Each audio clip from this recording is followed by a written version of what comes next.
ओम नमः शिवाय, हर हर महादेव, जय महाकाल। आप सबको पता है सावन का बहुत ही पवित्र महीना चल रहा है।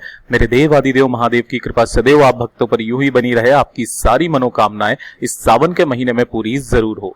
देखिए, मेरे से कई बार कमेंट में लोग बाग पूछते हैं कि जो आप उपाय बताते हैं या फिर जो गुरुदेव उपाय बताते हैं, क्या इनसे आपको कुछ फायदा हुआ है।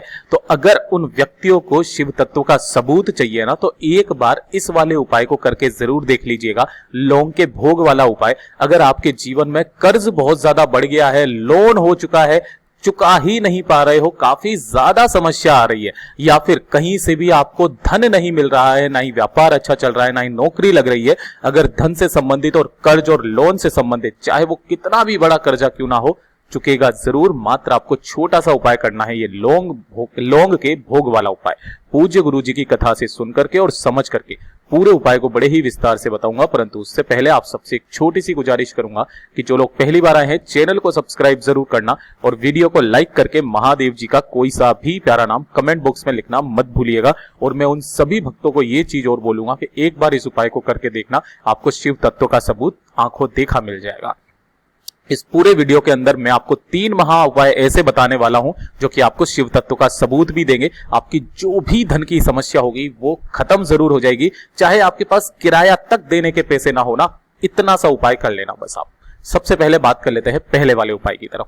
पहला वाला उपाय किन लोगों को करना है जिनके कर्जा बहुत ज्यादा बढ़ गया है, उतर ही नहीं रहा है, या फिर आपने लोन ले लिया है, अब लोन चुकता करने में ही हालत खराब होती चली जा रही है, और लोन चुकता कर रहे हो तो घर पर कुछ बच ही नहीं पा रहा है, ऐसी कंडीशन आ चुकी है ना, चाहे कितना भी बड़ा लोन कर्जा क्यों ना हो, उतरेगा। आपको छोटा सा उपाय करना है। देखिए कैसे करना होगा, आपको इस तरीके से लेना होगा, मात्र एक दीपक, है ना, इस तरीके से। अब कैसे दीपक तैयार करना है ध्यान रखना, आपको मिट्टी का दीपक लेना है, साथ ही साथ अच्छा काफी सारे लोग जो होते हैं ना, वो यहां पर आटे का दीपक ले लेते हैं। आटे का दीपक नहीं लेना है, आपको मिट्टी का दीपक लेना है, ठीक है। इसके अंदर जो भरोगे आप, वो भरोगे गौ माता का घी, ठीक है, और बत्ती लगाओगे गोल, ठीक। तो एक तो दीपक तैयार हो गया। उसके बाद में आपको लेनी होगी लौंग। अब भैया लौंग कितनी लो, तो गुरुदेव ने कोई संख्या फिक्स नहीं बताई, उन्होंने बोला थोड़ी सी लौंग ले लेना, 1 2 3 4 जितनी आपकी श्रद्धा होना उतनी ले लेना, लेकिन एक नियम के साथ लेना। या तो आप 5 लौंग ले लेना, या 7 लौंग ले लेना, या 9 लौंग ले लेना, या 11 लौंग ले लेना, ठीक है ना। लौंग लेते वक्त ध्यान रखना ऊपर का फूल भी होना चाहिए। और इसी के साथ में आपको ले लेना है 1 लोटा शुद्ध जल, तांबे का, अपने घर का, ठीक है। देखिए गुरुदेव ने इसी वाले उपाय को 2 तरीके से करने के लिए बोला है, ठीक है ना, कि लौंग का भोग और लौंग वाला जल, वो दोनों के दोनों ही मैं तरीके से बताऊंगा, जो आपको मुनासिब समझे वो आप कर लीजिएगा, ठीक है।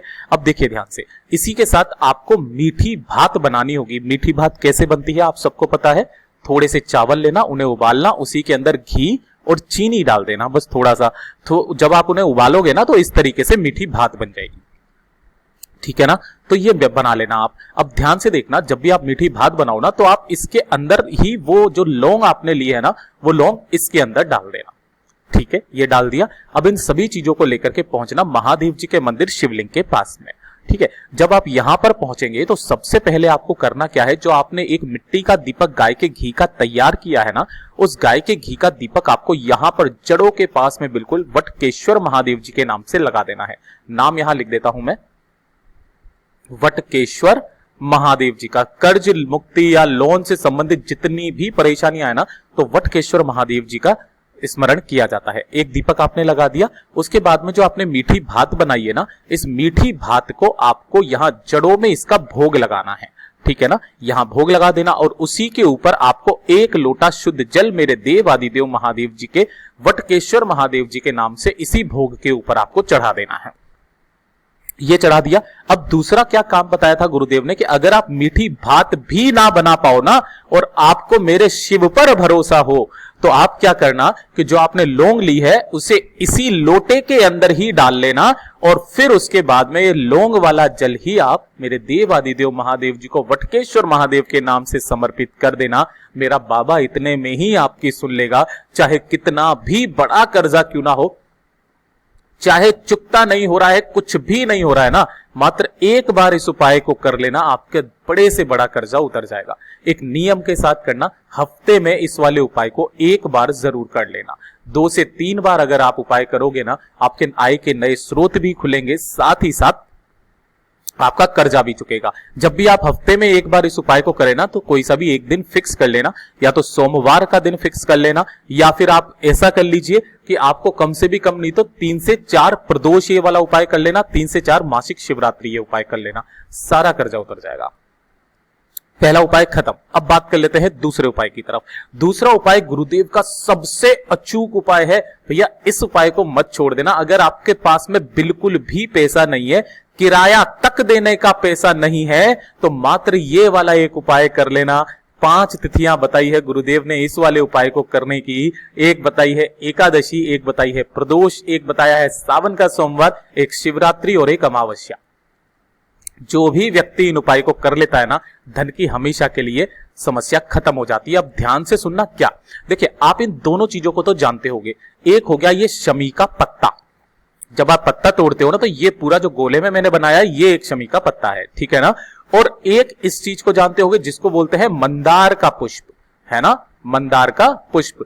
तो मैं आपको विष्णु पुराण का एक वाक्य सुनाता हूं जो गुरुदेव ने कथा में बताया था कि मंदार के पुष्प और शमी के पौधे ने जब महादेव जी की भक्ति करना चालू की, तो महादेव जी उनकी भक्ति से प्रसन्न होकर के उन्होंने एक वरदान दिया था इन दोनों ही को कि अगर कोई भूलवश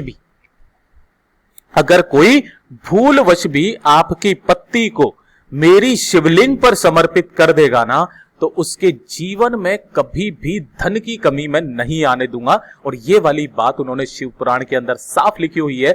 माता रानी को उन्होंने, जो माता रानी का हस्तकमल होता है ना, इस जगह पर टच करके आपको शिवलिंग के ऊपर समर्पित करना होगा। तो गुरुदेव ने साफ बताया था कि उन्होंने पार्वती मैया से वादा किया था कि मैं कर पाऊं या ना कर पाऊं, हे पार्वती आप उसके जीवन में धन की कभी जीवन में समस्या मत आने देना। याद रखना कि ये जो शमी का पौधा है, ये माता उमा और शंकर भगवान जी की नेत्रों की दृष्टि के मिलन से पैदा हुआ पौधा है। इतना अचूक उपाय है ये, ठीक है। तो जिसको भी धन की समस्या है ना, वो इस उपाय को करने से मत चूकिएगा, बहुत अचूक उपाय है। इसके बाद में बात करते हैं तीसरे वाले उपाय की तरफ, ठीक है। तीसरा वाला उपाय किन लोगों के लिए, देखिए आजकल का जमाना ही ऐसा आ गया है कि घर में कोई ना कोई बीमारी हमेशा लगी हुई रहती है, ठीक है ना।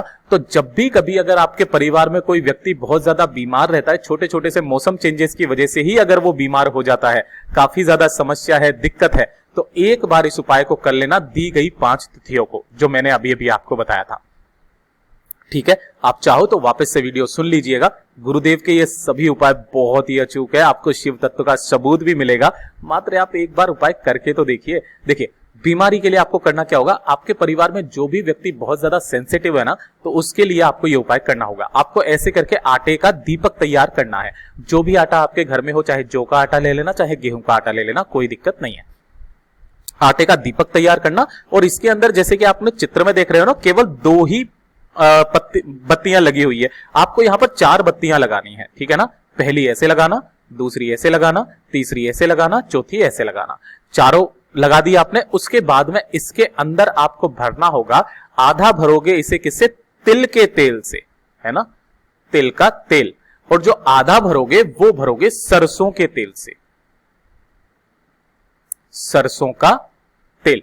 ऐसे करके भर देना, और भर देने के पश्चात इन्हें आपको जला देना है ना, मतलब कि प्रज्वलित कर देना। इन सभी को प्रज्वलित कर देने के पश्चात जो भी व्यक्ति आपके घर में बहुत ही ज्यादा बीमार रहता है, छोटी छोटी सी बात पर ही बीमार पड़ जाता है, उसके ऊपर से इसी दीपक को 7 बार उसार कर, है ना, 7 बार उसार कर ऐसे करके, और महादेव जी की शिवलिंग की चौखट पर आपको यहां पर रख करके आ जाना है। देखिए काफी सारे बोलेंगे कि भैया ऐसे करके कैसे करेंगे, अगर कोई व्यक्ति बीमार वगैरह है तो उस बीमार व्यक्ति अगर इतना कर सके तो वो महादेव जी के मंदिर तक जा सके, वहां तक आप उसे लेकर के जाना, फिर उसके ऊपर से ऐसा के ऐसा ही उनको घुमा करके और यहीं चौखट पर रख करके उन्हीं के साथ वापस आ जाना।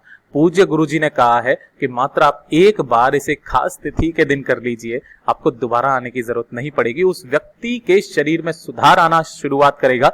छोटे छोटे सी बीमारियां जो भी उसके आसपास ऐसी आ जाती है ना मौसम संबंधित, वो सारी खत्म जरूर हो जाएगी। अपने बच्चे के लिए जितनी भी माताएं हैं ना, इस उपाय को जरूर करना। वीडियो पसंद आया हो तो लाइक जरूर करना, चैनल को सब्सक्राइब जरूर कीजिएगा। मैं मिलता हूं आपसे अगले वीडियो में, तब तक के लिए ओम नमः शिवाय, जय महाकाल।